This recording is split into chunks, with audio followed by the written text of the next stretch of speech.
Textiles and fashions rule around us. They define our personalities. They cheer our homes. Yet we take them for granted. The textiles and fashion industry in Germany is a dynamic business. It goes well beyond what many people think of as textiles. It also faces strategic challenges at the EU and global levels.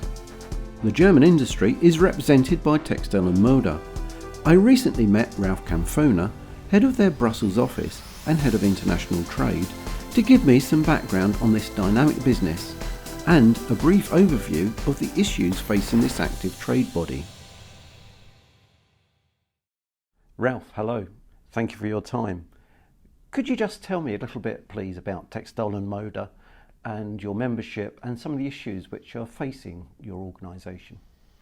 Textil+Mode is the association representing the German textile and fashion industry. It's the voice of a strong and innovative industry. In our sector, we have nice products like home textiles, fashion products that we all need. But there's so much more on top.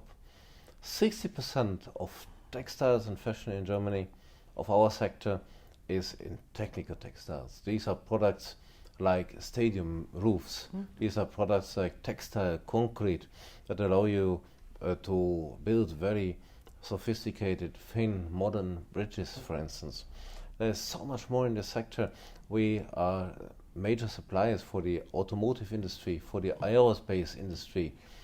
It's a fascinating world, and it's because there's so much innovation in the sector that it's so competitive and so strong on the world market. That sounds very dynamic, Ralf. Now, there's various issues which are affecting businesses across the board, not just textiles, and those are questions of climate change and the environment. From your perspective, what is it you're actually doing and what is your position on these challenging issues? We are part of a changing environment. The discussion on climate change, on the protection of the environment is evolving, but also discussions on workers' rights in our sourcing countries continue. That means for us, when now the discussion takes place on the European Green Deal, when the discussion on the circular economy. So we stand to engage with policymakers in a constructive dialogue that's based on information, consultation, and then jointly we will achieve the best results. You mentioned the circular economy. What does that actually mean and what does it mean to your members?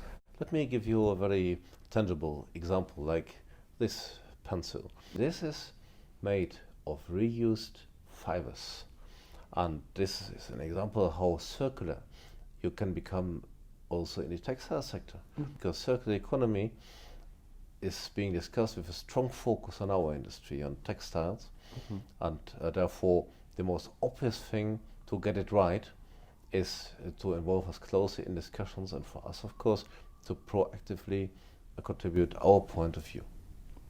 So there must be quite a lot of emphasis put into innovation and research and development. If you want to stay on the very, very top of the world market, then you need to be innovative, you need to do a lot of research, and that is where we are consecrating quite a lot of resources to in Germany.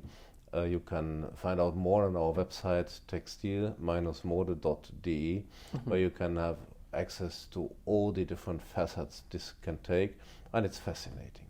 So we need research, we need development, we need science, and we contribute again our part to it, but we need also policymaker support in making Europe a more science and innovation based continent. And of course we need policymaker support to strengthen the vocational training systems that we have here on our continent, and we need policymaker support to give our companies access to skilled workforce. Now, when it comes to innovation, I've heard about wearable technology and people using their fashion to make payments. Are there any other practical areas or delivery that's provided? So you have a textile electrocardiogram. You have many more fields in medicine technology, where sophisticated textiles are used, and to produce them is a contribution we are very proud of, because it gives us also a role in helping patients to improve the quality of medical care. It's one of the many facets where German textiles are extremely helpful for all of us. Now, when we talk about the industry and the sector, obviously there's a lot happening in Germany, there's a lot happening in the EU level, but it's a very global business as well. So what is your position when it comes to international trade, and how are you influencing international trade at the EU level from here? Let me answer by taking again the example of a product. A shirt, a simple shirt like I'm wearing it today. And there are examples where a shirt can have 140 different countries of origin. Ingredients, parts that come from all different parts of the world. And if you want to use them in a manner that makes sense, in an orchestrated way, you need two things. You need free trade and fluid border procedures. Free and fluid trade, that is fundamental for our sector. And that is why we need a strong rules-based multilateral trading system, and the institution governing and ensuring that trade is rules-based and multilateral. This is the World Trade Organization, the WTO. We need a strong WTO.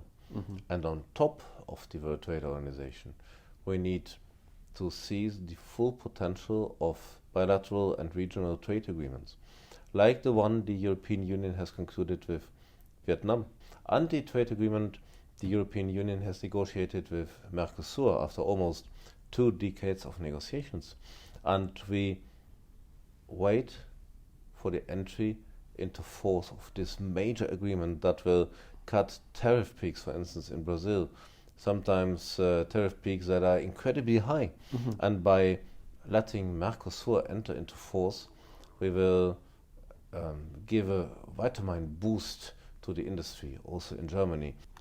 When we talk of international trade, there are 2 rather important events. One could say is seismic. That's the departure of the UK from the EU. The transitional process has been engaged, and there's a free trade agreement about to be negotiated. What is your position on that free trade agreement? Brexit makes the cake smaller for all those who are involved. It makes the cake smaller for the United Kingdom, who will be a much smaller trading partner, with all due respect for a great country of free trade. But it makes a difference if the United Kingdom negotiates with the United States or with China, or a strong European Union of 27 or 28 countries. And then there will be the negotiations between the United Kingdom and the European Union. Now, it's important to see that the contribution of the United Kingdom has not only be the role of a strong trading nation, but also the role of a strong supporter of free trade in the Council of the European Union. Now, after Brexit, this voice is missing. Now, ironically, the United Kingdom will be seeking to get to terms with the free trade agreement with the EU 27, but this very EU 27 will be a less liberal one, because the free trade voice of the United Kingdom is now missing. It's not just the UK's departure from the EU that's going to exercise our thinking over this year. There's also modernisation of the GSP, and that process starts in February. What is Textil+Mode's position on the GSP, and what will you be looking for in the modernised system? The EU's generalised system of preferences is a tool that usefully reconciles development and trade policies. It's a tool that grants trade preferences to countries that are poorly diversified, to countries that are small, to countries where social, environmental, climate, good governance and other standards are in need of being improved. The GSP is a contribution to that. Now, how does the GSP work? An incentive can only work if it is understood by those to whom it is directed. And these are the European companies importing from the beneficiary countries of the GSP. That means for the GSP that it needs to live up to three needs. It needs to be manageable, needs to be reliable, and it needs to be predictable.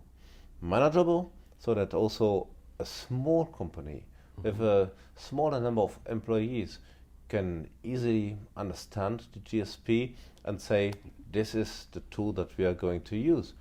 And then you need predictability and legal certainty. You need to know when you make your contract that when the merchandise comes in and is cleared through customs, that the same conditions apply that you could possibly foresee when you signed the contract. That is the GSP, and I'm quite optimistic that we will have a good GSP also after 2024. Thank you very much for that, Ralph, and thank you very much for talking to me about Textil+Mode and some of the issues facing your members at the national, EU and international level. And I look forward to looking at some of these issues in a bit more detail at a later stage. Thank you very much.